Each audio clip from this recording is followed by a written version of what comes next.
The Japanese admiral thought he had found the main American fleet. That was his mistake, and it saved thousands of lives. On the morning of October 25, 1944, Vice Admiral Takeo Kurita looked through his rangefinders at a cluster of American ships off the island of Samar and saw, he believed, fleet carriers and heavy escorts, the heart of the U.S. Navy.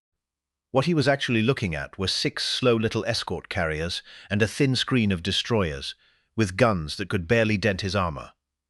Before the morning was over, those small ships would charge his battleships, and the most powerful fleet Japan had left would turn around and sail away. It happened during the Battle of Leyte Gulf, the largest naval battle in history. Off the Philippine beaches, American troops were pouring ashore to begin the liberation of the islands, protected by a wall of warships. But that morning, through a chain of decisions and one enormous gap, the wall had a hole in it. Standing in that hole was a task unit with the almost comic radio call sign Taffy 3. It was never meant to fight a battle fleet. For about 2.5 hours, it was the only thing between the Japanese Navy and the men on the beaches, and the story of what those ships did is one the record almost lost. The gap opened far to the north. The Japanese plan for Leyte was a gamble built on a decoy. A force of nearly empty aircraft carriers dangled off the coast to lure the powerful U.S. Third Fleet away from the invasion. It worked. Admiral Halsey took the bait and steamed north with his fast battleships and carriers to destroy the decoy, leaving the San Bernardino Strait unguarded behind him. And through that strait, in the dark, came the fleet everyone thought had already retreated, Kurita's center force, 4 battleships, 8 cruisers, 11 destroyers, steering straight for the landing beaches. At dawn, the sailors of Taffy 3 were thinking about breakfast, not battleships. Their job was to fly air support for the troops ashore and hunt submarines. Humble, vital work. Then a lookout saw pagoda-shaped masts on the northern horizon, and an anti-submarine plane radioed that the ships below him were Japanese. Aboard the escort carrier flagship, Rear Admiral Clifton Sprague could hardly believe it. The most powerful surface force in the Pacific had appeared exactly where no enemy was supposed to be, and the only thing in its path was his handful of thin-skinned ships. Please take a moment to subscribe to the channel and to give this video a like and stay with us all the way to the end. But to understand what these ships were about to attempt, you have to understand what they actually were, and what they were not. Sailors called destroyers and destroyer escorts tin cans, and the name was honest. They were fast and nimble, but lightly built with little or no armor. Taffy 3's screen was 3 destroyers, Johnston, Hole, and Heermann, and 4 smaller destroyer escorts, including the Samuel B. Roberts. Their biggest guns were 5 inches across. Facing them, the battleship Yamato mounted guns more than 18 inches across, each shell weighing over 1.5 tons. It was not a mismatch.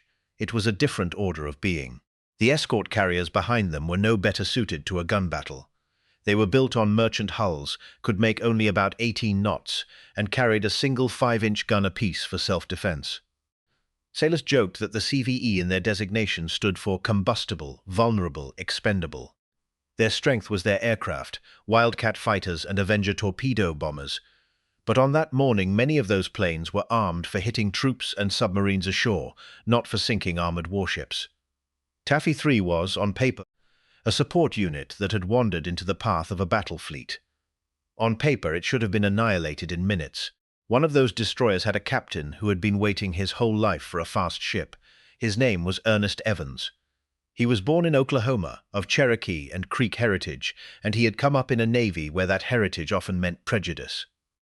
He had earned his way through the Naval Academy anyway, and when he took command of the destroyer Johnston in 1943, he told his new crew plainly what kind of ship she would be.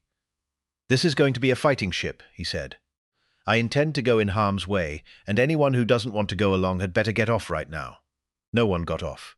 When the pagoda masts rose over the horizon, Evans did not wait for orders. He turned the Johnston toward the enemy and rang up flank speed. Rear Admiral Sprague, thinking fast, sent his carriers running east toward a rain squall for cover, ordered his ships to lay smoke to blind the enemy's gunners, and told his little screen to attack. It was less a plan than a necessity. The only way to buy the carriers, and the invasion fleet beyond them, even a few minutes, was to run straight at the guns of the most powerful fleet in the Pacific, and make the enemy deal with them. The Johnston went in first, and went in alone. She laid a curtain of smoke across the front of the fleeing carriers, then broke out of the smoke and drove straight at a column of Japanese heavy cruisers. At about 10,000 yards, she opened up with her 5-inch guns, hitting the lead cruiser Kumano again and again, more than 40 hits, gunners later counted, and then, closing the range, she loosed all 10 of her torpedoes. Out of the smoke, a spread of American torpedoes ran true. Moments later, an explosion tore the bow off the Kumano. A single destroyer had just crippled a heavy cruiser many times her size. From the Japanese bridges, the picture made no sense. A lone destroyer had come out of the smoke, savaged a heavy cruiser, and vanished back into it. Then more came. To Kurita, aboard the Yamato, the sheer aggression of the attack argued that these could not be mere escorts. No one would throw away destroyers like this, unless they were screening something worth dying for. He began to believe he had run into the main American carrier fleet, the ships that had been hammering his navy for 2 days. It was exactly the wrong conclusion, and the men of Taffy 3 were about to spend their lives making him keep it. The Johnston's boldness did not go unpunished. As she pulled away from her torpedo run, 3 heavy shells from a battleship smashed into her, followed by more. The blasts knocked out one engine, wrecked part of her steering, and killed men at their stations. Evans himself was wounded, fingers gone from one hand, a gash across his shoulder, and the ship's speed fell away. For a moment the Johnston staggered, half-crippled, in the open sea. It would have been the natural moment to fall back. Instead, when the other ships of the screen went in for their own attacks, the wounded destroyer turned and went back with them. Now the whole screen was in it. Sprague gave the order for the destroyers to attack, and then for the smaller destroyer escorts, the Little Wolves, in the radio code of the day, to make their runs too. One by one, Hole, Heermann, and the escorts turned out of the smoke and drove toward the Japanese line, guns firing, torpedo tubes trained. These were ships built to hunt submarines and shepherd convoys, now charging battleships and heavy cruisers in broad daylight. They zigzagged through forests of shell splashes taller than their own masts, closing to a few thousand yards to launch torpedoes that forced even the Yamato to turn and run from their wakes. On the destroyer escort Samuel B. Roberts, Lieutenant Commander Robert Copeland had already told his crew the truth over the loudspeaker. This would be, he said, a fight against overwhelming odds from which survival could not be expected. And in the face of that knowledge, his men went to their guns anyway. His words are not legend, they were written down in the ship's own action report. The Roberts ran in so close to a heavy cruiser that the enemy's big guns could barely depress far enough to aim, and poured more than 600 rounds from her 2 small guns into the giant before the sea caught up with her. What happens over the next hour is the heart of this story. If this is the kind of history you want more of, subscribe. We're just getting to it.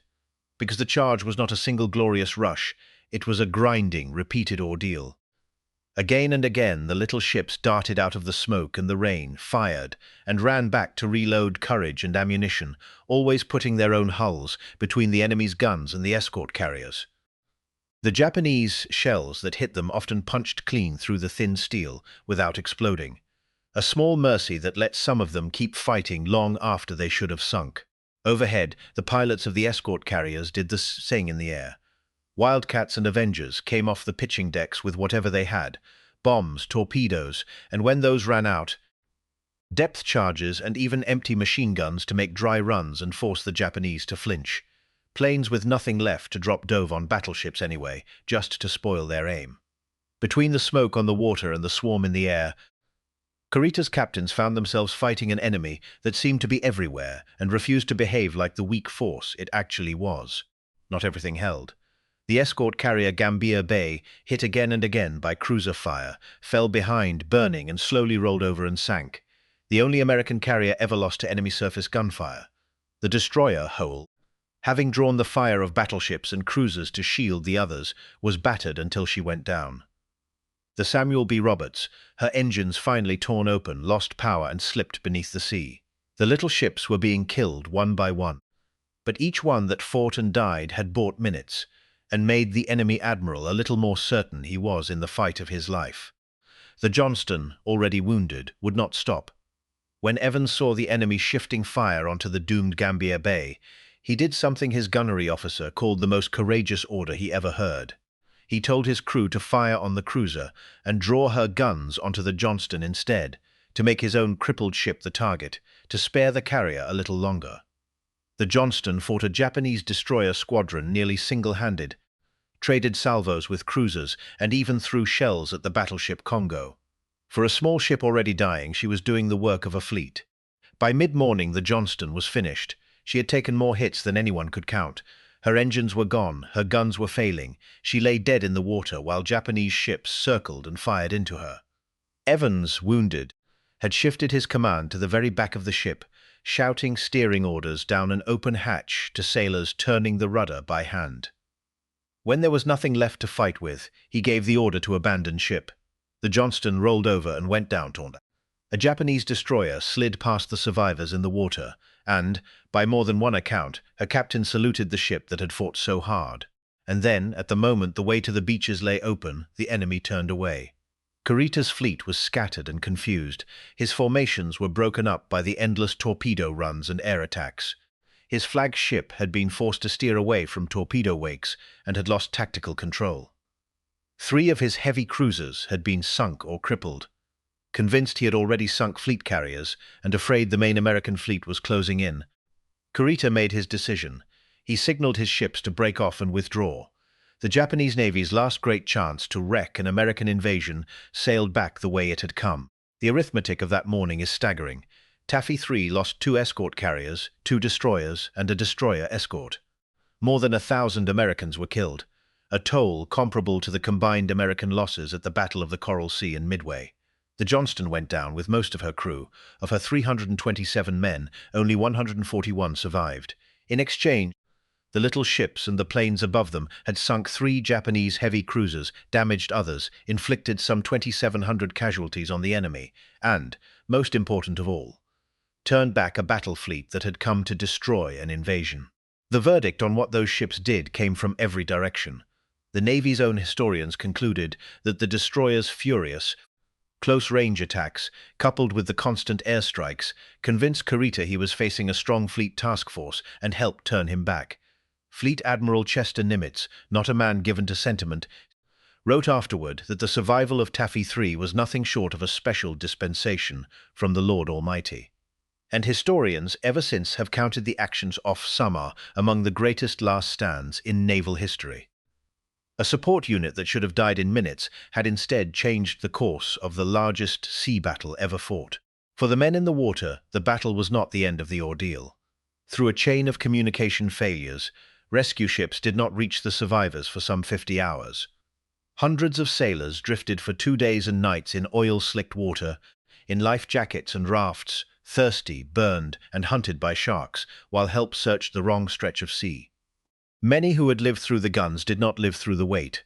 When boats finally came, they pulled exhausted men from the swells who had held on to one another and to the memory of the ships that had carried them into the fight. The honors, when they came, were extraordinary. Taffy 3 received the Presidential Unit Citation. Lieutenant Commander Copeland of the Samuel B. Roberts survived the war, his men's courage recorded in his own hand, and Commander Ernest Evans of the Johnston was awarded the Medal of Honor. Becoming the first Native American in the U.S. Navy to receive it, he never knew. Evans was last seen in the water beside his sinking ship and was never found. In September of 1945, his widow, Margaret, accepted the medal on his behalf while their 2 sons looked on. Commander Ernest Edwin Evans was 36 years old. He was lost with the USS Johnston on October 25, 1944, off Samar, and the sea he went down in kept him. His name is inscribed among the missing, and the Navy named a ship for him. For 76 years, the Johnston herself lay lost. Then, in 2021, explorers found her more than 4 miles down, the deepest shipwreck ever surveyed, her hull number, 557, still legible in the lights of a submersible in the dark. She rests there now as a war grave, upright on the bottom of the Philippine Sea, at the end of the charge she never turned away from. An admiral who talked himself out of a victory. A handful of ships that behaved like a fleet, and a Cherokee captain who told his crew, a year before it mattered, that he meant to go in harm's way, and then did all the way down, Taffy, because it would not step aside. It won because it would not step aside. Historians still argue over why Kurita turned back, the damage, the confusion, the bluff, or the plain refusal of 7 small ships to run. Maybe you have a view. If your father, your grandfather, your uncle, anyone in your family served in the Pacific, in the Navy, on any ship, in any rating, leave their name and what they did in the comments below. Don't just leave the name. Tell us one thing about them. One thing they did or said, or one thing you remember. The men who charged off Samar deserve more than a line in a database. They deserve to be remembered as people. Subscribe if you want the next story. There are more of them.